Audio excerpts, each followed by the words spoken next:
And I just want to say that thank you so much for that never-ending introduction, but it was rather embarrassing than flattering. But I would definitely have to say that all the people behind it, Foxy, the entire team that's worked so fervently towards actually bringing about an awareness of how important a woman is, a mother is. And I just think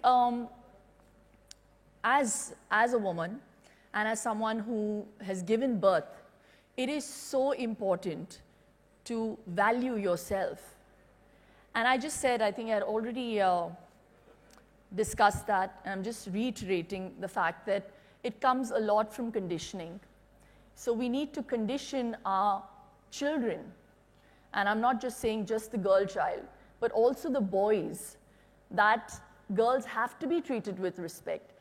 And it is so important that you don't feel apologetic about taking care of yourself.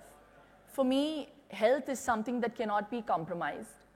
And I'm going to actually share with you my experience of motherhood, or rather my journey to motherhood, and how important the gynac in my life was.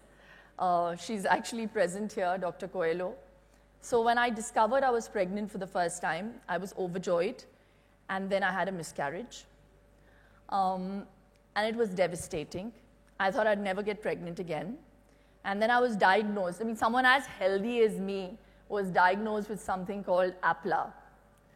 It's an antiphospholipid syndrome. I'm sitting in a room of gynecologists, so they would understand what that means. I, as a layperson, didn't know what it meant, but I was very frightened. And I just think that, you know, when we think of motherhood, it should be a very joyous experience, not a fearful one. And the ones that put us at ease are all you wonderful doctors. And you all have that power in your hand to make us feel, you know, important, safe. So I just think this initiative is so, so important. So obviously from there, the second time I got pregnant, there were these tests that were run, and I had my pregnancy. It was a very, very difficult one, but all well worth the effort and the pain and those injections and whatever. But I just think that I was privileged enough to have a team to give me that knowledge, to take care of myself and my child, to have a safe delivery. But how many women are really aware that this care should be like an inalienable right? And I really think that, you know, that's the one thing, because we have ma'am sitting here. I think that really, that whole concept of health and value for health and life has to become like a prerequisite. And that is the only thing that I would urge as a woman for people to recognize.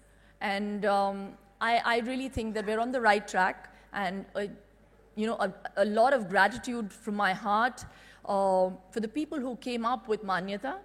And I really think that if you stay committed with the way you are, and I think that you have set out with the right intention, that like polio, we have eradicated it. I hope if I can play a catalyst in maybe not eradicating, but definitely bringing down the mortality rate at childbirth. It was really scary. It's literally losing a plane full of people every day. So nearly 46,000 women die every year with childbirth. And it is appalling.